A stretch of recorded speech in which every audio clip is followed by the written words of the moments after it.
নমস্কাৰ Priyam জানবীৰ blog and ৰেচিপিলৈ স্বাগতম জনাই আজি আপোনালোকৰ ওচৰলৈ মই এটা মছলা দিয়া ফিছ কাৰি লৈ আহিছোঁ। এই ৰেচিপিটো মই পিয়াজ নিদিয়াকৈ কেনেকৈ বনালোঁ আৰু ইমান সোৱাদেৰে বনালোঁ। আমি আলহী আহিলে খুব কম বস্তুৰে এনেদৰে সোৱাদেৰে ফিছ বনাই খুৱাব পাৰোঁ। গতিকে আহকচোন এই ৰেচিপিটো কেনেকৈ বনালোঁ আপোনালোকৰ লগত শ্বেয়াৰ কৰিলোঁ। ইয়াত মই ৰৌ মাছ ব্যৱহাৰ কৰিছোঁ। গতিকে আপোনালোকে যিকোনো মাছেই ব্যৱহাৰ কৰিব পাৰে। আহক ৰেচিপিটো আৰম্ভ কৰোঁ। মই 1 চামুচ সৰিয়হ, সৰু চামুচেৰে 1 চামুচ জিৰা, কেইটামান জালুক, এটা নহৰু, এটা বিলাহী। সৰিয়হ, জিৰা আৰু জালুক, নহৰু এই গোটেইখিনি বস্তু একেলগে পিচি এটা পেষ্ট তৈয়াৰ কৰি ল'ম। বিলাহীটো মই বেলেগকৈ পিহনাত পিহি ল'ম বা সৰুকৈ কাটিও ল'ব পাৰে। মই পিহনাতেই পিহি ল'ম।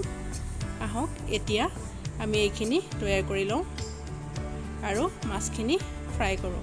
ৰেচিপিটো আৰম্ভ কৰোঁ। কেৰাহীত মাছ ফ্ৰাই কৰিবৰ কাৰণে তেল পাতি দিছোঁ। তেল গৰম হোৱাৰ লগে লগে দেখিছে মই মাছৰ পিচকেইটা ইয়াত দিয়ে দিলোঁ। মাছত নিমখ হালধি সনা মই নেদেখালোঁ, কাৰণ সেইখিনি সকলোৱে জানে আৰু সকলোৱে নিজৰ প্ৰয়োজন অনুসৰি সানি লয়। গতিকে মাছখিনি এনেদৰে মই ফ্ৰাই কৰি লওঁ।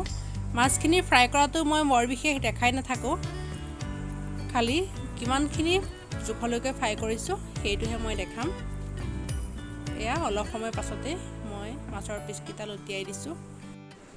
মাছখিনি ফ্ৰাই কৰোঁতে মই গেছৰ ফ্লেমটো মিডিয়ামত ৰাখিছোঁ। আপোনালোকে আপোনালোকৰ প্ৰয়োজন অনুসৰি ৰাখিব। কেনেকুৱা জোখত ৰাখিলে সুবিধা হয় সেইটো আপোনালোকে জানে। গতিকে বৰ বেছি ৰঙাকৈও নাভাজোঁ। এই ৰেচিপিটোত বেছিকৈ ৰঙাকৈ ভাজিলে ভালো নালাগিব আৰু মাছ মই ৰঙাকৈ নাভাজোঁ। এয়া দেখিছে এনেকুৱা জোখতে মই মাছখিনি নমাই দিলোঁ। এনেদৰে মই মাছৰ পিচকেইটা বাকী যিকেইটা আছিলে সেইকেইটাও ফ্ৰাই কৰি ল'লোঁ। এতিয়া আমি ৰেচিপিটো আৰম্ভ কৰোঁ। আহক এতিয়া মাছ ফ্ৰাই কৰা হৈ যোৱাৰ পাছত সেইখিনি তেলতে অলপমান কালজিৰা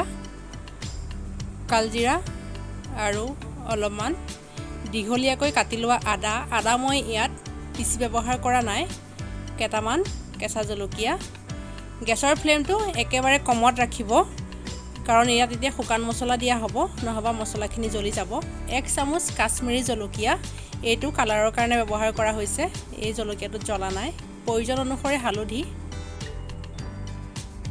এতিয়া জ্বলাৰ কাৰণে অলপ পৰিমাণৰ জলকীয়াৰ গুড়া, অলপ পৰিমাণৰ ধনিয়াৰ গুড়া দিয়া হৈছে। ইয়াত এইখিনি দিয়াৰ পাছত এনেদৰে লৰাই দি যিখিনি পিচি লোৱা নহৰু, সৰিয়হ, জিৰা, জালুকৰ পেষ্ট মোৰ ইমানখিনি হ'ল পিচি লওঁতে। গতিকে গোটেইখিনি নিদিওঁ, এই চামুচখনেৰে 4 চামুচ দিম। দেখিছে এনেদৰে অলপ সময় মানে 1 মিনিটমান লৰাই থাকিব, নহ'বা মছলাখিনি তলত লাগি যোৱাৰ চান্স থাকে। মছলাৰ ৰংটো ইয়াত দেখিছে সলনি হোৱাৰ লগে লগে মই যিটো পিহনাত পিচি ৰাখিছিলোঁ বিলাহী ইয়াত দি দিছোঁ। মই মিক্সিত পিছা নাই, বিলাহীটো পিহনাত পিহিছোঁ। আপোনালোকে সৰুকৈ কাটিও দিব পাৰে। এতিয়া এইখিনি দিয়াৰ পাছত অলপ সময় লৰাই থাকিব লাগিব আৰু মছলাখিনি ভাজিব লাগিব বিলাহীৰ কেঁচা গন্ধ যোৱালৈকে। এই ৰেচিপিটোত মই পিঁয়াজ নিদিয়াকৈ বনালোঁ। আপোনালোকে দেখিলে পিঁয়াজ নিদিয়াকৈ বনাই আপোনালোকে আগতে মাছ খাইছে নে নাই খোৱা মই নাজানো, কিন্তু সঁচাই বহুত ভাল লাগে, মানে খাই বহুত ভাল লাগিলে।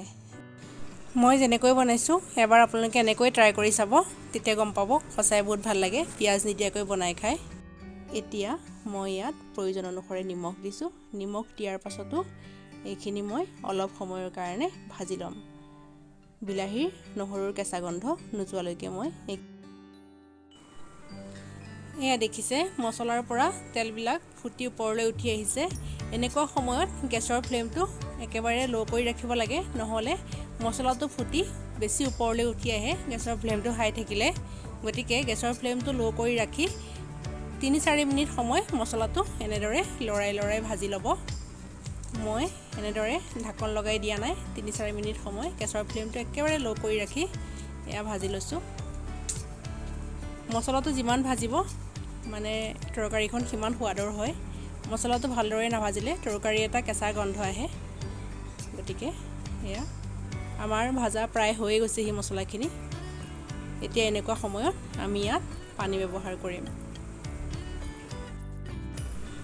এয়া দেখিছে এইটো মছলা ভাজাৰ একেবাৰে মানে পাৰফেক্ট জোখ হয় মছলাৰ পৰা তেলটো এনেদৰে বিৰিঙি যদি ওলাই আহে তেতিয়া জানিব যে মছলাখিনি ভজা হৈ গৈছে এতিয়া এইখিনি তেলটো একদম ধুনীয়াকৈ ওলাই আহিছে গতিকে আৰু বেছি সময় নলগাও ইয়াত এতিয়া পানী ব্যৱহাৰ কৰোঁ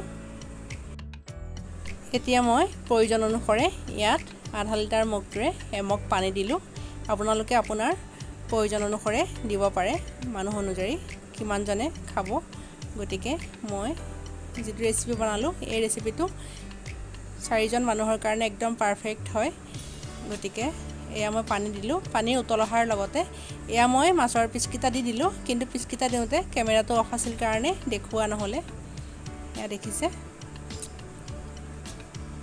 এতিয়া এনেদৰে মই ইয়াত অলপমান কচুৰি মিঠি মুহাৰি দি দিম এটো অপচনেল হয় আপোনালোকৰ তাত নাথাকিলে নিদিবও পাৰে মোৰ তাত আছিল কাৰণে মই দি দিলোঁ তেতিয়া এই ৰেচিপিটোৰ পৰা এক্সট্ৰা বেলেগ এটা গন্ধ আহে এতিয়া গেছটো মিডিয়ামত ৰাখি মই এটো ঢাকি দিম আপোনালোক যদি মোৰ চেনেলটোত নতুনকৈ আহিছে প্লিজ সাবস্ক্ৰাইব কৰিবলৈ নাপাহৰিব কাষত থকা বেল আইকনটো দবাই দিব তেতিয়া মোৰ এনে ধৰণৰ ভিডিঅ'ৰ নটিফিকেশন পাই থাকিব আৰু যি সকলে মোৰ ভিডিঅ' ৰেগুলাৰ চাই তেওঁলোকে লাইক কমেন্ট কৰিব এয়া দেখিলে 3 মিনিটৰ পাছত ঢাকনখন গুছাই দিলোঁ এয়া আমাৰ ৰেচিপি হৈ গ'ল আৰু মই এনেকুৱা সময়তে গেছৰ ফ্লেমটো অফ কৰি দিলোঁ আজিলৈ আহো আকৌ লগ পাম এটা নতুন ৰেচিপি লৈ অতি কম সময়ত